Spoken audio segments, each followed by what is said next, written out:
Alors, j'ai un truc super cool pour toi aujourd'hui.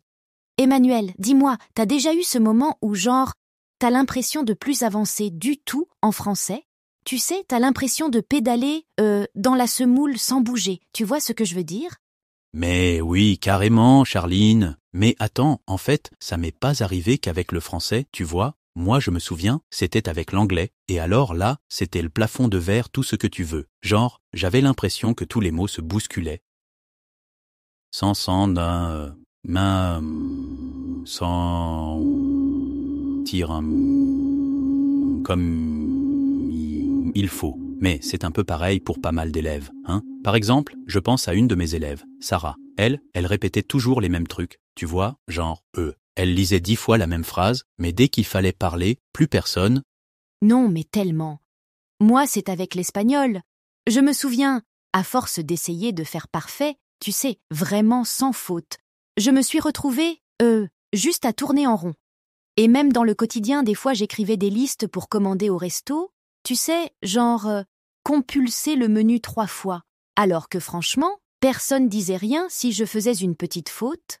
Ouais, on veut faire parfait, mais on finit juste par s'enfermer, quoi. C'est marrant comme ce blocage, il revient toujours, peu importe la langue. Mais du coup, pourquoi ça arrive vraiment, ce blocage, à part vouloir faire le robot parfait? Ouais. Tu veux que je t'explique Cash, hein? Vas-y. Alors, premier point, c'est la peur de faire une faute. Et vraiment, elle est énorme. Il y a ce truc où dès qu'on n'est pas sûr, on préfère, pas parler. Deuxième truc, c'est que tu prends les mêmes habitudes, genre, tu bosses toujours en solo, toujours le même exercice, toujours la même appli, et du coup, tu refuses de sortir du chemin, tu vois? Et laisse-moi ajouter un truc. Il y a aussi le fait de pas avoir de vrai objectif. Sérieux, je pense encore à Sarah. Elle voulait progresser juste pour progresser, mais sans rien de concret. Forcément, au bout d'un moment, t'as plus la motive. Ah ouais. C'est vrai que moi, ce truc de routine, je le visualise carrément là, sur mon coin de nappe. Attends, je te dessine ça. T'as la vague de la motivation et hop, ça stagne. Et c'est pareil avec le perfectionnisme. Plus je voulais tout contrôler, plus je m'enfonçais. Enfin bon, ça, c'est l'histoire de tous les apprenants, non? Grave. Puis, franchement, on oublie que c'est normal, rien d'alarmant. C'est juste le signal qu'il faut, changer de rythme, tu vois? Ouais, et justement, j'allais te demander, tu sais, la fameuse solution miracle, il y en a vraiment une? Ou, bon, Emmanuel, soyons honnêtes, donne-nous le truc, celui qui a marché pour toi et tes élèves. Mais le vrai, hein, pas les promesses façon pub à la télé. Ah, écoute, franchement, s'il y avait un bouton magique, on en aurait tous un. Mais bon, la solution, elle est dans l'action. Faut créer des situations réelles. Tu veux progresser? Organise-toi un mini débat avec tes potes, genre aller sur le meilleur goût de glace. Ou alors, tous les jours, tu t'enregistres juste 30 secondes sur un thème, genre ce que t'as mangé, pourquoi tu te plains du métro, peu importe. Je pense à Miguel, tu sais, un pote portugais, il détestait parler en public, mais il a commencé à m'envoyer des messages vocaux chaque jour en français. Aujourd'hui, il passe son temps à tchatcher avec des Français partout. Voilà, c'est ça. Franchement, faut se jeter à l'eau, même si t'as l'air un peu ridicule au début. Moi, je me suis donné un défi hyper concret. Chaque semaine, je dois demander mon chemin à 3 inconnus, minimum. Ça paraît débile, mais si je le fais pas, je stagne direct. Je te jure. Et franchement, à force, ça devient normal, tu vois. Et bon, parfois je me paume quand même, mais c'est une autre histoire. Mais ouais, le secret c'est de sortir de la zone de confort, rien de plus, rien de moins. Après, si tu veux vraiment avancer, il faut intégrer le français dans tes avis, genre pas seulement à l'école ou avec une appli. Par exemple, fais tes courses en français, essaye de mater une série ou écoute la radio pendant que tu ranges. Ça crée une immersion sans que tu t'en rendes compte, tu vois? Ouais, et maintenant tu trouves des groupes partout. des clubs sur Facebook ou en ville. Moi, je suis inscrite à un groupe tous les jeudis. On fait des quiz et franchement, on se plante tous ensemble. C'est le but. Ça dédramatise vraiment l'erreur. Genre, plus personne n'a peur de dire une bêtise. Exactement. Puis il y a la routine, genre, ma petite règle, c'est d'écouter un podcast en français ou lire un tout petit article tous les matins. Pas besoin de te faire violence, c'est juste que ça s'ajoute à la journée, tranquille. Et plus tu le fais, plus tu progresses sans même y penser. Le bateau avance doucement, comme on dit chez moi. Mais c'est facile de s'y mettre, non? Le vrai défi, c'est de garder la motivation sur le long terme. Genre, comment on fait pour pas lâcher l'affaire au bout de 3 semaines? Ouais! Et alors là, le secret, faut se fixer des petits objectifs, vraiment petits, genre « Aujourd'hui, j'apprends 5 mots » ou alors « Tenir un mini-journal en français le soir » et surtout, trouver un partenaire d'échange. Rien que pour partager tes galères, c'est génial. La sensation d'être en équipe, c'est ce qui tient sur la longueur, tu vois. Grave, je valide. Et j'ajouterais, faut varier, changer de rythme. Matin docu, chante sur du Stromae ou, je sais pas, joue à un jeu vidéo en français. C'est obligé que tu trouves un truc fun et franchement, ça change tout niveau motivation. Plus tu diversifies, moins tu t'ennuies, donc moins tu bloques. C'est du bon sens, quoi. Attends, Emmanuel, on va récapituler les moments clés où on peut pratiquer, là, au quotidien. Toi, tu ferais comment? Genre, donne au moins 3 idées qu'on peut tester dès demain. Dans même. Facile. Premier truc, tu cuisines, prends une recette en français et tente de lire à voix haute chaque étape. Deuxième, les réseaux sociaux. Commente une publication, même juste trop cool ou c'est drôle, mais en français vraiment. Troisième, le trajet, podcast ou article au réveil. Histoire d'imbiber un peu ton cerveau. Rien de compliqué, mais tous les jours, ça compte à fond. Tu vois, c'est hyper concret. Et il y a aussi les communautés en ligne, hein? T'as 1000 groupes où, chaque semaine, tu peux partager une petite anecdote et papoter tranquille. Plus t'oses t'exposer, plus ça devient naturel, comme « Enfin, je vais encore faire ma comparaison aux abeilles ». Mais tu vois, plus la ruche est connectée, plus chacun apprend.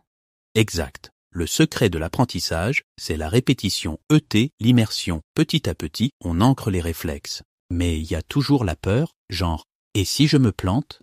Et si on se moque de moi ?» Bon, là-dessus, faut se préparer une phrase positive, tu vois, genre « Chaque erreur me rapproche du naturel ». C'est bête, mais c'est ultra puissant. Prends le réflexe de te le rappeler chaque fois que t'hésites à parler. Ouais. Et moi, ce que je conseille à chaque élève, c'est de se caler au moins une activité orale par semaine.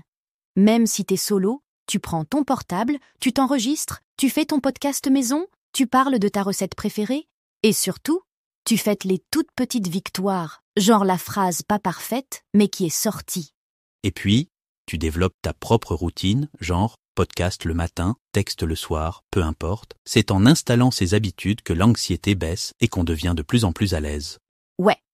Bon, on arrive déjà à la fin. Alors, franchement, si t'as écouté jusqu'ici, t'as tout ce qu'il faut pour dépasser le cap de la stagnation. Teste une astuce. Essaye juste un truc cette semaine. Et reviens nous dire si t'as senti l'énergie changer. On se retrouve dans le prochain épisode du French Podcast, hein Charline? Tu sais, la prochaine fois, on parlera peut-être de comment éviter les fausses croyances en français. Enfin, je te laisse dessiner ta ruche et ciao à tous. Merci Emmanuel. Merci à toi qui nous écoutes. Allez, à très vite sur le French Podcast. Salut. La deuxième partie de podcast Bienvenue français. à tous dans ce nouvel épisode du French Podcast. Ici Charline. Et comme toujours, je suis accompagnée par Emmanuel. Salut Manu, comment tu vas? Salut Charline, écoute, je vais super bien. J'ai passé la matinée à bricoler un mini terrarium pour un copain et franchement, je trouve que ça colle pas mal avec notre sujet du jour. Enfin, tu verras. Ah, j'adore.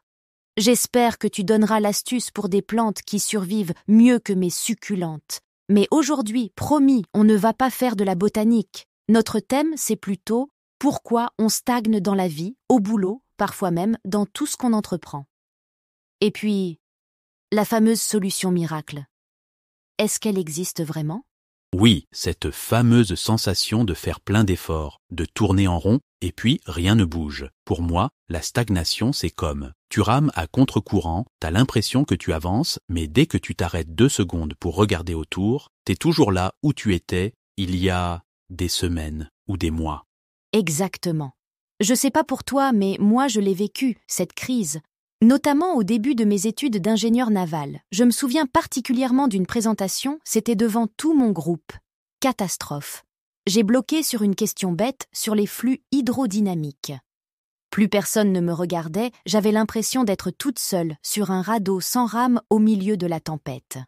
Je ressens tout à fait. Et tu sais, ce qui est frappant, c'est que souvent, la stagnation s'installe parce qu'on veut éviter l'inconfort. On reste dans cette fameuse zone de confort parce qu'on a peur de l'échec ou qu'on reçoit pas assez de feedback, ou alors, pire, on se compare constamment aux autres qui, eux, semblent avancer. C'est clair. Et tu crois que c'est possible d'apprendre à aimer cet inconfort ou c'est juste un mythe qu'on se raconte pour se motiver? C'est une vraie question que moi je me pose depuis ce fameux jour. Franchement, je pense que oui. Mais c'est contre-intuitif. Notre cerveau nous envoie tous les signaux pour éviter la gêne, l'échec, alors que c'est là que, parfois, la vraie progression se cache. On va gratter ça ensemble aujourd'hui, justement, et voir pourquoi les solutions miracles sont si séduisantes, mais rarement efficaces. Alors, Manu, tu vois ces posts sur Insta, les vidéos TikTok qui disent « Si tu veux, tu peux ». Il suffit de se fixer un grand objectif, et 30 jours après, tu changes tout. Ça te parle ? Ah oui, ça me parle trop. J'ai même des potes à Porto, surtout des entrepreneurs, qui se lancent dans ces fameux challenges, genre « lève-toi à 5 heures pendant un mois » ou « 30 jours sans café » ou je sais pas quoi. Et la plupart du temps, au bout de 2 semaines, ils en ont marre, puis ils culpabilisent de ne pas avoir tenu. Ouais, j'ai essayé une fois le challenge Cold Shower, douche froide chaque matin pendant 21 jours. Qu'on m'explique comment on tient ça en janvier, sérieusement. Mais au-delà de la blague, ça fait passer l'idée que si tu flanches, c'est parce que t'as pas assez de volonté ou de motivation. Un truc très culpabilisant, non ? Totalement. Et j'ajouterais ce qu'on appelle le biais du survivant. On voit toujours les success stories qui viennent raconter « moi, avec ma méthode miracle, j'ai réussi ». Mais pour chaque réussite, combien n'en parlent jamais parce qu'ils ont échoué ? Cette réalité cachée, elle fausse tout. Tu crois que ces récits, en fait, ils peuvent même faire plus de mal que de bien ? Moi, je remarque que ça peut décourager les gens. On finit par penser que réussir, c'est une question de volonté individuelle pure, alors qu'en vrai, c'est beaucoup plus compliqué que ça, non ? Oui, c'est comme si on oubliait tout le contexte, le soutien autour, et même la chance parfois. On va en reparler, mais c'est là que la systémique entre en jeu. C'est là que tu crées les conditions du succès, pas juste en forçant fort sur ta motivation personnelle. Donc, on va pas juste casser du sucre sur les méthodes miracles aujourd'hui, on va aussi parler d'une alternative qui tient la route, l'approche systémique. Ça veut dire quoi ? Eh bien, plutôt que de viser à tout prix un résultat, tu conçois un système, un ensemble d'habitudes et de micro-actions qui, ensemble, rendent le progrès inévitable. Tu sais, c'est comme quand on adapte l'architecture d'un navire. À chaque vague, tu ajustes la barre, tu corriges la trajectoire. Si tu te focalises uniquement sur la ligne d'arrivée, tu rates tous les petits gestes qui t'y conduisent vraiment. Exactement. Moi, par exemple, sur mon projet de restauration de rivière à Porto, j'étais obsédé au début par le gros résultat, rendre la rivière propre, sauf qu'on ne savait même pas comment motiver les bénévoles ou gérer les critiques de la presse. À force, on a commencé à tout découper en petites étapes. Genre, un samedi, c'est on ramasse les bouteilles en plastique. La semaine d'après, on organise une mini-expo pour les voisins. Et c'est cette dynamique très communautaire qui a permis de dépasser la sensation de piétiner. Je trouve ça super inspirant. Mais la vraie question, c'est comment tu fais pour garder le cap quand ta motivation se fait la malle ? Genre, t'as eu un revers, personne ne vient à la réunion, la météo pourrie. Comment t'accroches à ton système alors que tout te pousse à tout lâcher ?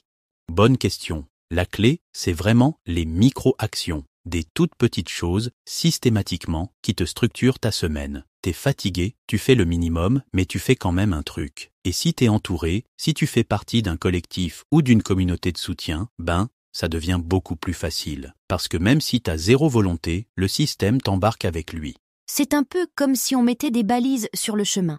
À chaque micro-victoire, tu sais que tu progresses, même de façon minuscule. Ok, donc très concrètement, pour tous ceux qui nous écoutent et qui veulent sortir de la stagnation, on part sur quoi? Quelles micro-actions on peut intégrer dans nos routines? Obsedimos 10. Moi, j'ai une règle. Chaque matin, avant même mon premier café, bon, faut que je t'avoue, parfois je craque et je prends mon café direct. J'écris une toute petite chose que je peux faire aujourd'hui. Répondre à ce mail qui traîne, marcher 10 minutes dehors, envoyer une idée à un collègue. L'idée, c'est d'avancer d'1 millimètre, pas d'1 kilomètre. J'adore. Moi, c'est le carnet de bord du soir. J'allume ma petite lumière de chevet, je prends 10 minutes pour réfléchir à ce que j'ai fait, ou pas fait, dans la journée, et je me donne une micro-action pour le lendemain. Et puis, chaque semaine, je fais un mini-bilan. Est-ce que j'ai avancé sur mon objectif principal? Est-ce que j'ai envie d'ajuster certains rituels ou de tester autre chose? Ça, c'est super puissant. Surtout, les feedbacks positifs, même petits, ça entretient la motivation. Et je pense qu'il ne faut pas hésiter à chercher un groupe, un duo, même une communauté en ligne ou dans ton voisinage. On sous-estime la force du collectif. On n'a pas tous un groupe d'entraide de pêcheurs, comme mon père à Arcachon, mais quand tu peux partager tes réussites et tes galères, c'est tout de suite moins lourd. Même un simple message WhatsApp à un ami qui comprend ce que tu traverses, ça fait une différence, tu trouves pas? Carrément. Faut pas attendre d'être prêt ou parfait pour rejoindre ou créer son petit cercle de motivation. Souvent, c'est en partageant nos ratés qu'on s'aide le plus. On va parler d'un truc qu'on oublie trop souvent. La résilience face aux ratés, aux obstacles inévitables. Parce qu'en vrai, la stagnation, c'est jamais juste un problème de paresse ou de manque d'ambition. C'est souvent la réaction face à une gifle, un échec qui fait qu'on lâche prise. J'ai longtemps cru que l'échec, c'était la fin. Maintenant, j'essaie de l'aborder comme « Ok, qu'est-ce que je peux explorer là-dedans ?» Un esprit presque de curiosité. Genre, parfois, quand je rate un lancement de projet, je me pose pour revoir la séquence, comme on étudie un courant marin inattendu pour comprendre l'anomalie. C'est plus facile à dire qu'à faire, hein? Ouais, c'est là que tenir un carnet de bord devient précieux. Tu notes tes réactions, tes montées de stress ou alors ces vieux schémas qui reviennent en boucle. Un jour, tu réalises que tu réagis toujours pareil à certains obstacles et tu peux réfléchir à comment casser le cycle. Tout doucement. Absolument. Ça paraît bateau, mais plus tu poses ton attention sur ce qui fonctionne, plus tu crées de l'élan. Même une journée moyenne est généralement pavée de succès minuscules. Alors, une fois qu'on a mis en place le système, comment on fait pour garder la dynamique sur le long terme? Surtout quand la fatigue s'installe ou que le quotidien reprend le dessus. La troisième partie de podcast français. On s'est tous retrouvés un jour face à ce mur invisible, non? Cette sensation de faire du surplace, Ah oui, de ne plus progresser, que ce soit dans l'apprentissage d'une langue, d'une compétence, ou même, je sais pas, dans un projet perso. c'est hyper frustrant. Et ça revient souvent comme sujet, cette impression de tourner en rond. Comment on en sort? Oui, c'est un sentiment très très partagé. Pour explorer ça aujourd'hui, on a regardé pas mal de choses assez variées. Ah oui? Des discussions en ligne, tu vois, sur l'apprentissage du français, des analyses plus larges sur l'impact de la stagnation, des méthodes comme le fameux learning by doing, L'apprentissage par l'action? voilà, et puis aussi des techniques d'études partagées sur des forums, et même une recherche universitaire assez pointue sur l'autonomie dans l'apprentissage. D'accord. Donc, notre but ici, c'est un peu d'assembler tout ça. C'est ça. Comprendre comment ces différentes visions, des témoignages vifs aux analyses plus académiques, expliquent pourquoi on bloque et, surtout, trouver des leviers concrets pour se relancer. Exactement. Bon, alors, allons-y. Décortiquons ça. D'abord, pourquoi on stagne? Les raisons évidentes, on les connaît un peu. Manque de motivation, objectif pas clair, la peur de l'échec. Oui, ça c'est la base. Mais en croisant les sources, ce qui est intéressant, c'est qu'il y a autre chose. Mhm. Au-delà de la peur de rater l'objectif final, il y a aussi cette peur, plus subtile peut-être, d'admettre que nos méthodes habituelles, Celles qui marchaient bien avant? voilà, qu'elles ne sont juste plus efficaces, plus adaptées à notre niveau actuel. Et avouer ça, c'est déjà un peu difficile. Ça crée une sorte d'inertie. Ah oui, je vois. On s'accroche à ce qu'on connaît. Exactement. On continue les listes de grammaire hors contexte, l'écoute passive, alors qu'il faudrait passer à autre chose. Une certaine rigidité des habitudes, quoi. Oui, ça me parle. Cette idée d'inertie par habitude. Et l'impact émotionnel, il est réel, hein. La frustration, la perte de confiance. On se sent coincé. Ça peut même jouer sur le moral. Absolument. Et face à ça, le changement clé que beaucoup de sources suggèrent, notamment via ce learning by doing, L'apprentissage par l'action? c'est de basculer, de vraiment sortir de l'accumulation passive d'infos pour utiliser activement ce qu'on apprend, le mettre en pratique. C'est dans le faire que ça s'ancre. Donc, moins de théorie dans le vide, plus d'actions ciblées. C'est ça. Ça rejoint l'idée d'ultra-personnalisation et d'autonomie qui ressort aussi pas mal, non? Surtout dans la recherche universitaire. Trouver son moteur, ce qui fait sens pour soi. Prendre les rênes, quoi. Exactement. Prendre les rênes. Et ça veut dire aussi, parfois, cultiver l'intérêt, même se forcer un peu au début, à trouver un angle d'attaque sur un sujet qui nous rebute. Mhm. Et ça implique aussi la résilience. Accepter que, oui, on va se tromper, rencontrer des difficultés.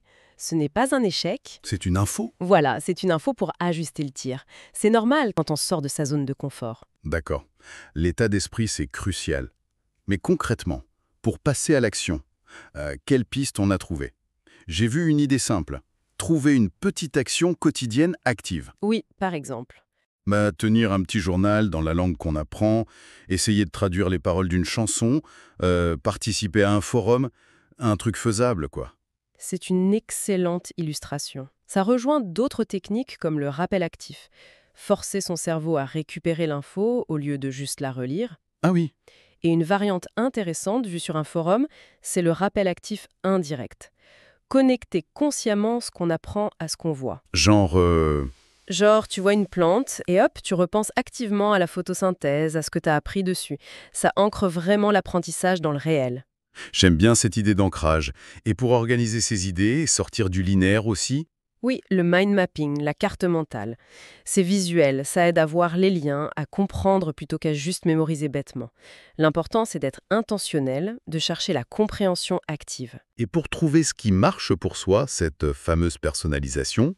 Là, les sources académiques suggèrent de s'interroger un peu sur ses propres mécanismes, sans faire des tests compliqués, mais réfléchir. Est-ce que j'apprends mieux en faisant, en voyant, en lisant, en échangeant? Explorer un peu son style. Voilà, ça peut donner des pistes pour choisir ses actions. Et bien sûr, ne pas rester seul. Chercher du soutien, un mentor, une communauté, c'est aussi une stratégie qui revient souvent. D'accord. L'important, c'est de réfléchir régulièrement. Qu'est-ce qui marche, qu'est-ce qui ne marche pas? Et d'ajuster. Très clair. Donc pour résumer un peu, la stagnation, oui, c'est fréquent, mais ce n'est pas une fatalité. Souvent, c'est lié à des habitudes qui sont devenues un peu passives ou plus adaptées. Mhm. Et la clé, d'après toutes ces sources, elle est dans un engagement plus actif, consciemment personnalisé et surtout régulier. Et cette capacité à piloter son apprentissage, l'autonomie, ça s'apprend, ça se développe. Ce que ça nous dit, au fond, c'est que même quand on a l'impression d'être complètement bloqué, il y a toujours une petite action, un petit truc différent à essayer pour relancer la machine. Exactement. Chaque petit pas compte, en fait. Tout à fait. Et d'ailleurs, pour laisser une petite piste de réflexion, au-delà des méthodes classiques, quelle toute petite action, peut-être un truc un peu inattendu, un peu bizarre même, Oui. lié à un objectif d'apprentissage actuel, pourrait être tenté aujourd'hui, juste pour le plaisir de faire différemment et de voir ce qui se passe.